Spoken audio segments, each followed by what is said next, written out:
Good evening. Welcome to Transfers on Tour. I'm the roadman, Dyma, Mynd.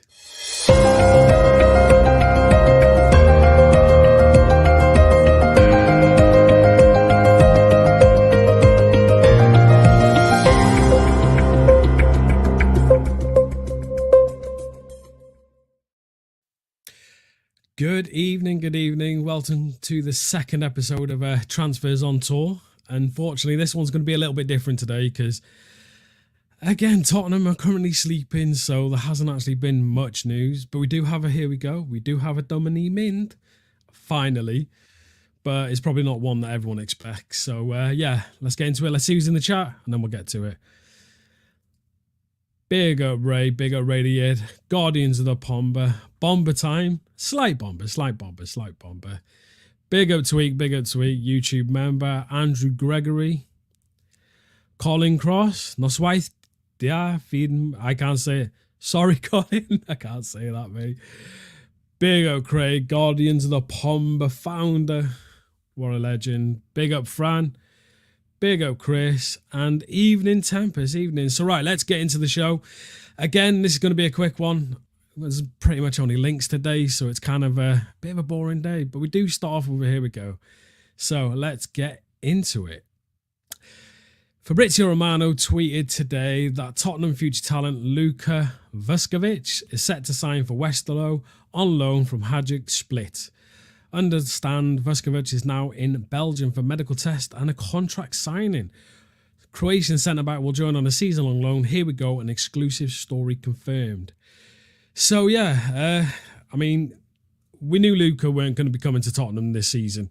Due to his age, we weren't actually allowed to have him fully at our club till about 2025, I think it is. So it's a good loan for him. I believe this helps with him, his European something.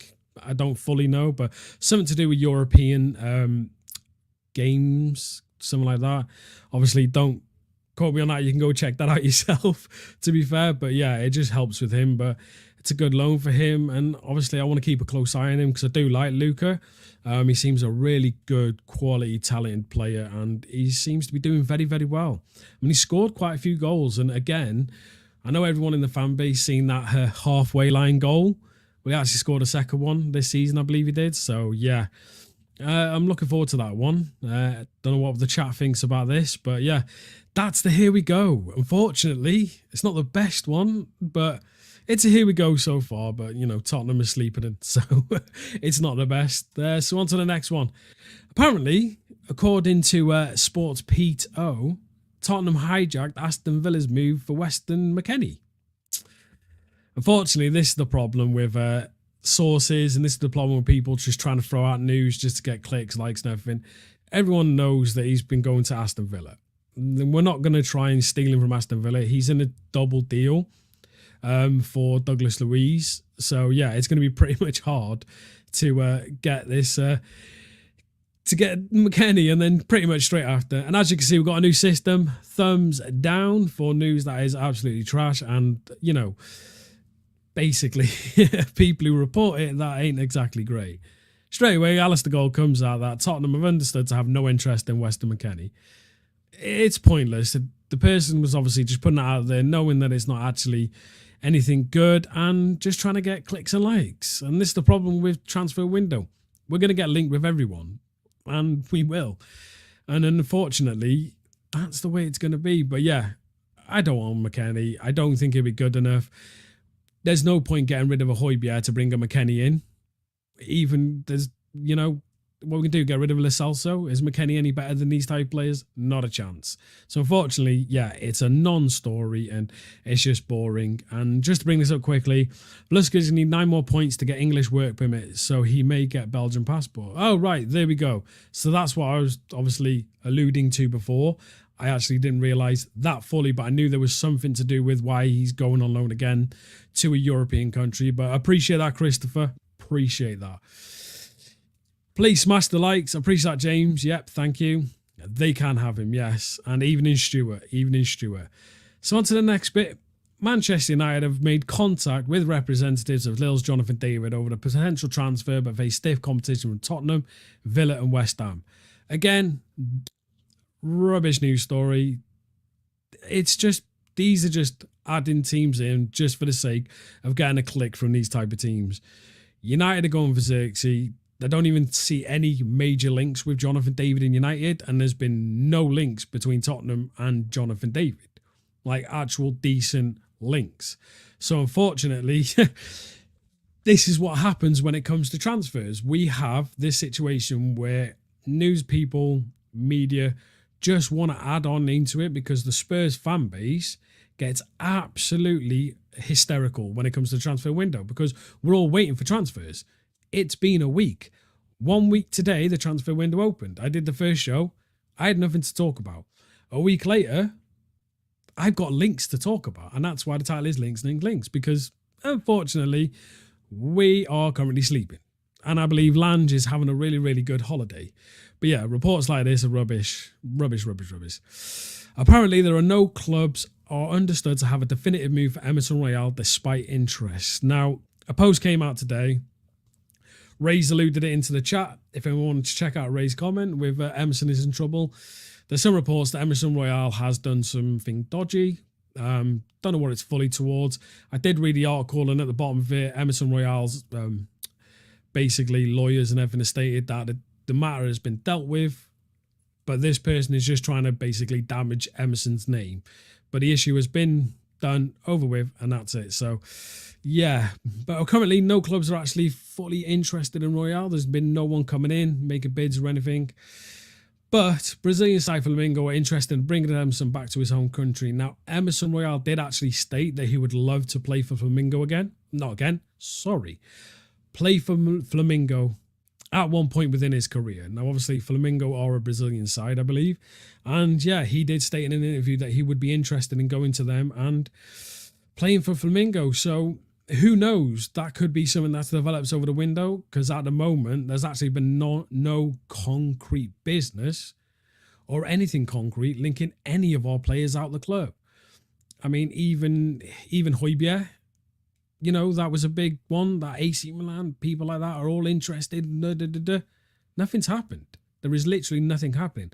No one's put bids in, and no one's actually got a direct link to something moving within the club, which is unfortunate. Big up, Stuart, yeah. He should be locked up for Christ's Kings football. Whatever you think about Emerson Royale, there is clubs interested. I think more than Flamengo are going to be interested. I believe AC Milan have actually started to kind of move on and move towards Mighty Cash. A lot of links now are pushing them towards Mighty Cash, so we'll have to see what we do on that front, if we can kind of like get them to push more towards Emerson. But either way, Emerson or Mighty Cash out the Premier League, I mean, is that a bad thing? Definitely not for Mighty Cash, put it that way. I will get some questions answered at the end, Ravi. I will answer that one at the end. No worries at all. Cockney Geezer, we've got more links than a bicycle get chain. Yeah, I mean, even West Ham. I don't know if you're West Ham. Probably not. Are you West Ham? No, you're not. Apologies. Bethnal Green, is it? Yeah, Bethnal Green. Either way, every club's going to have major links. At the moment, West Ham are doing actually quite good business. I mean, they're trying to get Max Kilman from Wolves. So, yeah, they're doing business. And that Louise, who West Ham have signed, is really, really good. Really, really good. Evening, Kate. Evening, Kate. Right, let's move on to the next one. Again, Tottenham, mate. Appreciate that, Courtney. I do apologise. But, yeah, apparently Tottenham feel it will be difficult to sign Conor Gallagher this summer with a midfielder wanting to remain at Chelsea. Duh. He's going to run down his contract. I believe Conor Gallagher will not be a Tottenham player come the summer. For one, I just don't think we actually need him. And I'm not being funny. His performance against Denmark was not kind to him at all. He was extremely, extremely poor. And yeah, it's kind of one of them. Are we going to really spend that much money on Conor Gallagher when, you know, there is better out there for around about the same price? I know we need English players. That is something that the club is actually actively looking at, and homegrown. But Gallagher, for that price of money, after the performances he's kind of put in, I'm sorry, it's just too much. And with the mess it's going to be and how This won't be an easy transfer. This is not going to be like, oh yeah, here's your money, let's get him. It's going to be a mess. There's going to be dramas with it. So I feel like, not fear. I think Tottenham should just completely leave it in the water and move on, to be fair. So yeah, excuse me. Currently, if you look, I'm looking this way at times and everything like that. I'm not looking at the actual picture on the screen. I have a notepad there telling me my little itinerary of going through things so I don't get too hung up on things and stuff like that. So yeah, I'm not looking at the picture. I'm looking at me with a screen. We don't want him, no. I will be talking about this, Fran. Do not worry. We need Calvin Phillips? No, we don't. No, we don't. Anyway, let's move on. Ricardo Calafori. Right, obviously, there was a link to Calafori. Apparently, Tottenham are looking at him. I'm not being funny. Probably every club in Europe is looking at this man. And yeah, he's talented. He's doing really good in the Euros. Is among the defenders Spurs have looked at, but with a gradually rising price tag, currently around 35 million, and the position not being a priority, a move would appear unlikely at this point in the window. Now, as you can see two thumbs here. The reason is, good source, bad news. There you go. Anyway, 35 million Calafori, you take that risk. We've spent more money on worse looking players, and they have turned out to be the worst players.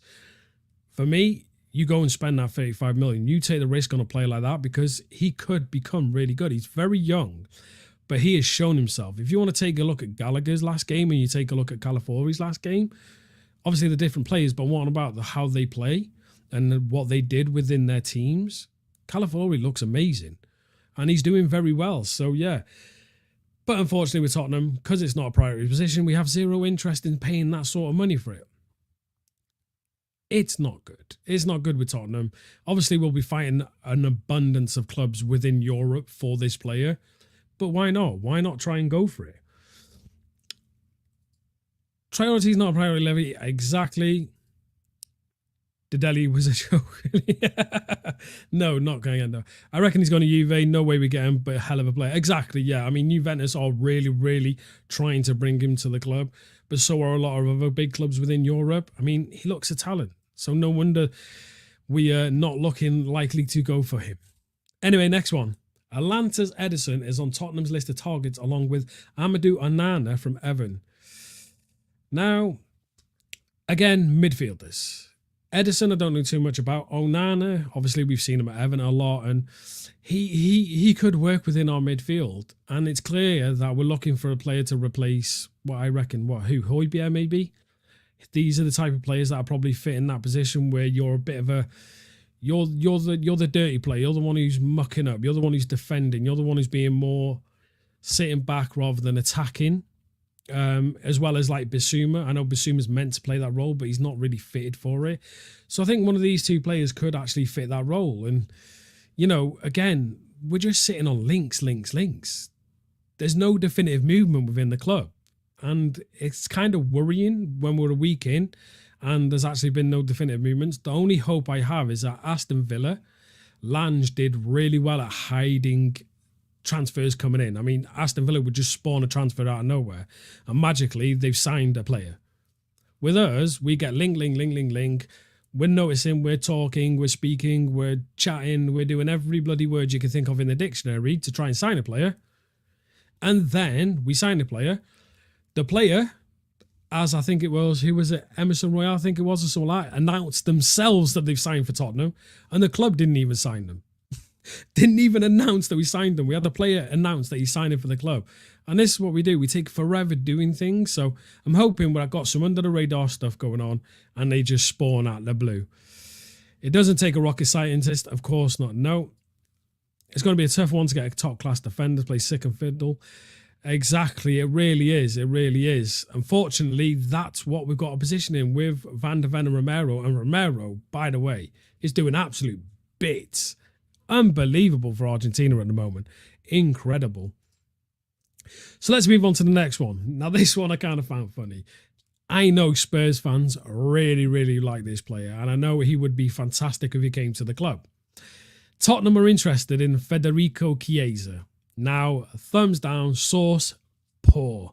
Gazette Italia is a poor source. Unfortunately, they throw out news, and sometimes it doesn't. It's just news. And obviously, they've probably seen that Spurs fans have talked about Chiesa and been like, okay, let's make a story out of this. Source poor. Player, fantastic. I mean, what did the chat think? Would you want Chiesa at Tottenham? Or would you prefer someone else? Let me know. Personally, I'd love Chiesa at Tottenham. He's a fantastic player, absolutely wonderful, and such a baller. You know, I mean, that's a statement signing. Someone like him, bringing him into the club. You get the Ezes, you get the Chiesas, you get Gyökeres or Jimenez. You know, these are the type of players we should be filling within our squad to make it better for next season. Let's have a look. What are you saying, Sean? Are we linked with getting Bale out of retirement yet? No, but Wrexham, a bit of Welsh transfer news, and there is one at the very end, secret one. But yeah, Ryan Reynolds and Ryan McKennelly, don't know, either way, whatever. They're actually actively trying to get Gareth Bale out of a retirement to play for Wrexham next season. I can't see that happening. I don't think Bale's going to come out of retirement. So, yeah, I don't think so. Anyway, next one. Postecoglou needs further additions in midfield. This comes from Alistair Gold. With Conor Gallagher, Eberechi Eze, Atlanta's Edison, Morgan Gibbs-White on the club's wish list. Now, obviously, we already spoke about... Gallagher's already been spoken about. Apparently, we can't go for Gallagher. You know what I mean? There's too hard of a deal to do. Eze's name's still sitting there. And with Elise getting linked to United's and Chelsea's and all that, for me, we have to go for Eze. There's no doubt about it. Eze coming to our midfield would be fantastic. Apparently, there was a report stating that Crystal Palace want 50 million up front, straight off, out of the blue, bang, 50 million. And then they want the rest of the 18 million over a payment plan. I mean, if you're Daniel Levy, the second he comes back from the Euros, he should be at the Hotspur way, getting a medical, and you paid that money. We have it sitting there. We still got a 50 million from last window where I think it was Enoch sold some of the shares. No, sorry, bought some of the shares for about 150 million. We spent 100 million and we have 50 million left. Use that. Go get Eze. You know, the report's saying we've got like 100 million to spend in the window, but we have to sell players. Unfortunately, when Emerson Royale is your most spoken about player to leave the club, that's a big issue. That's a worry. So, yeah. Thoughts on this midfield, chat? Thoughts on this midfield? I mean, obviously, Gallagher, we can say he's not coming. Eze, possibility. Edison? Could Edison come to Tottenham? I don't know much about him. Anyone tell me how good he is and stuff? And obviously, Morgan Gibbs-White from Forest. We know about Morgan Gibbs-White. People are 50-50 with it. I'm not mad about Gordon... Excuse me. I'm talking too fast. I'm not mad about Morgan Gibbs-White if he's at the right price. 30 million, 25, 30 million. I'm not mad at that. But Forest are going to want at least 40, 50. Basically like the Brennan Johnson deal. They're going to try and get as much as possible, especially with PSR and stuff like that. For me, I don't know. What does the chat think? We won't get Eze, unfortunately. We have to get Eze, but we will. Do you mean but we won't? And Eze will not come because Elise is going to Chelsea. Well, apparently, I get what's saying that with obviously the whole Elise-Eze drama. With release clauses, they don't work like... I read a thing about that. We don't use them like, say, the Italians use them, where the player's worth 50 million, he's got a release clause of 50 million, you pay the 50 million, and boom, you get the player.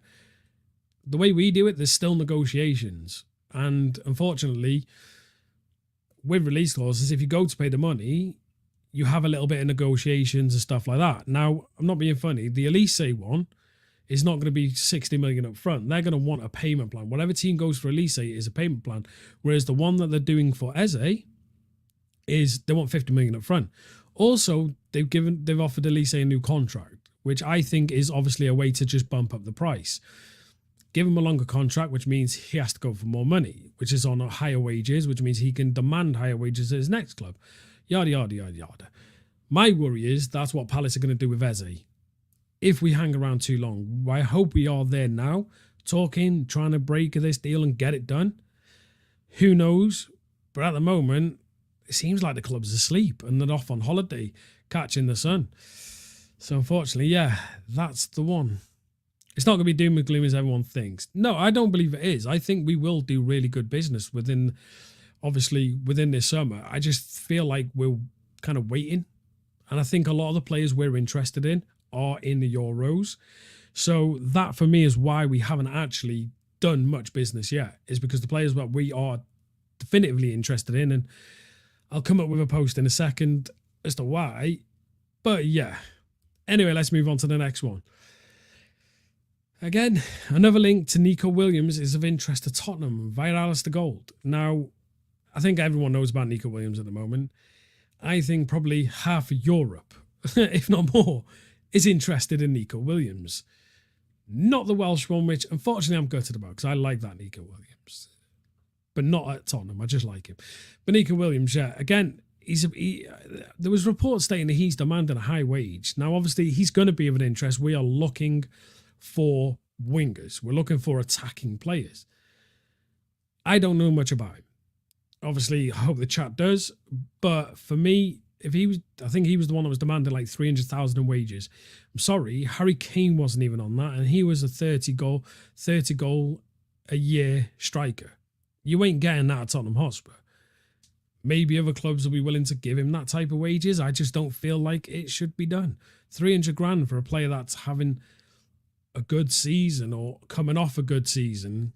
For me, it's just too arrogant to demand that sort of money.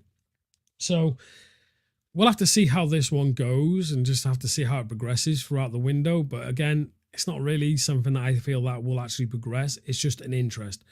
We've probably got about 1,000 to 2,000 players we are interested in. And here we go. So this is the one. You ready, everyone? Ivan Toney, Dominic Solanke, Santiago Jimenez, Joshua Zirkzee, Luis Openda, Victor Gyökeres are among a longer list of strikers who have been scouted and had their data crunched to see whether they fit Postecoglou's system since Johan Lange's arrival. Apparently, this data has been given since Lange arrived. That was last window. Past January, last summer. Was it? Yeah, I believe it was the last summer window Lange arrived. So they've had this since then. Why wasn't any of them signed? If this is the list that Lange has had since then, where are they? Why is this summer now the ones that we're apparently looking at and wanting to sign? For me, it's an okay list. Zirkzee, off the bat, he's going United. United are really trying to broker a deal for him. So that ain't going to happen. That's Paul. We signed Gil while he was in Japan at the Olympics. Okay. Fair enough. I didn't know that, actually. But yeah, so obviously Ivan Toney, Solanke, these are the type of forwards we're looking at. For me, I agree, Kate. I really like Jimenez. Really rate him. I've said in many of the streams on Morning Brews and Evening Brews and every other stream we've done on this channel, I really rate Jimenez. A lot of people are talking up Gyökeres. So again, two players, two strikers who I think can play across the front line, left and right, I believe. But I think these two would fit the system pretty much more than the others, personally. Solanke, for me, again, he's not going to do what we needed. He'll be similar to like a Richarlison.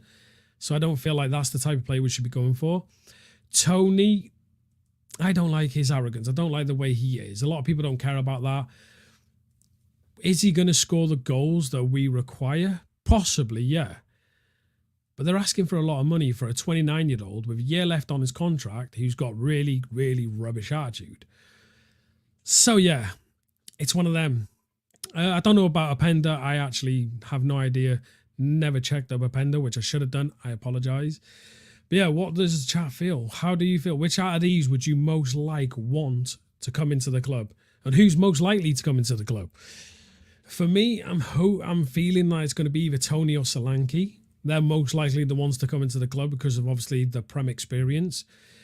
Zirkzee is going to United. But on the one I want is Jimenez or Gyökeres. So what does the chat think? Kate, Jimenez for me. Yep. Unless Richie goes, I don't see a new number 9 coming in. that's another issue now. With apparently Richarlison's like building up his recovery and all that. But yeah, again, it all depends. I don't want Solanke. No, I don't think half the fan base wants Solanke. But anyway, another one's popped up. Just quickly, Craig Jimenez all the way for me. Exactly. We're on the same page, mate. We're on the same page. Anyway, Desire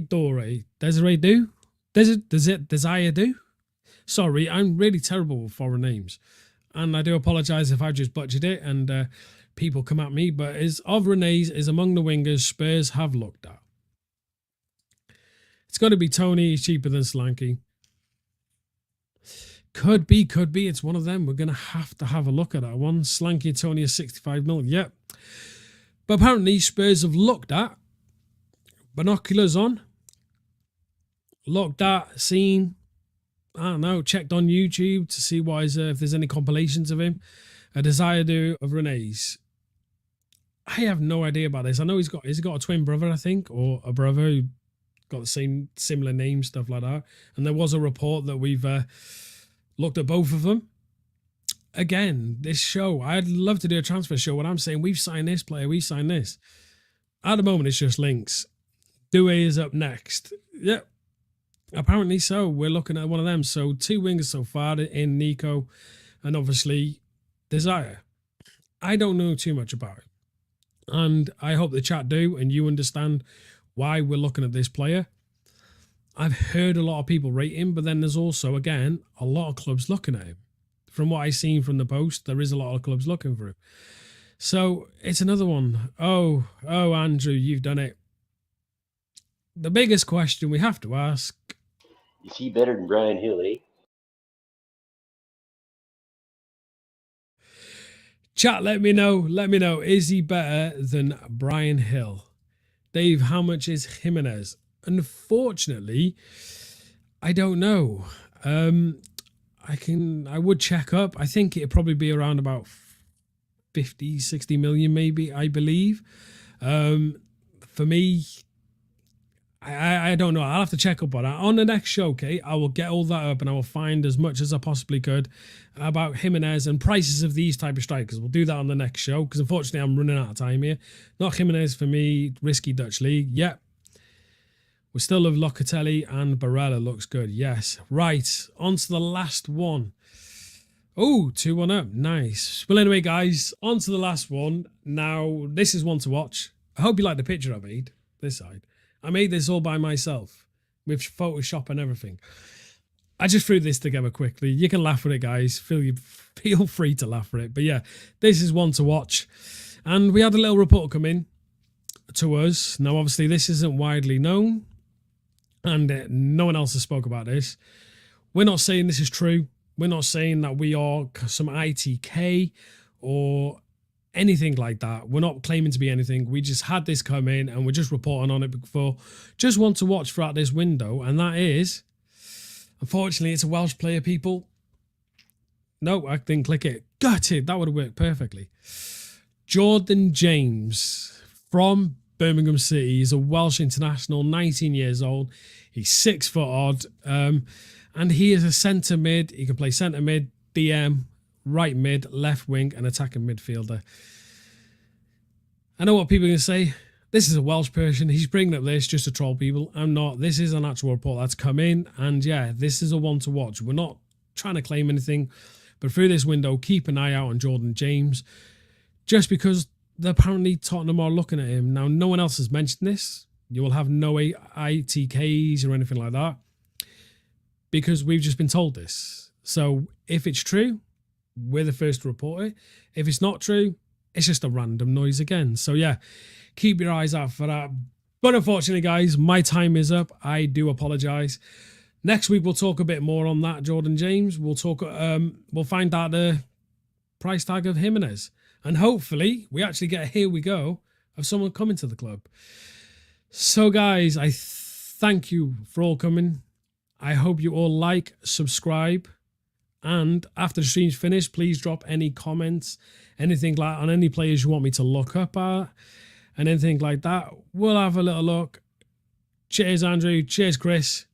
And yeah, there's any players you think that would look good at Tottenham, any players you think that would work well with us, please, please, please drop it in the comments after the show. I will check them out and I will try my best to get you all the news about them.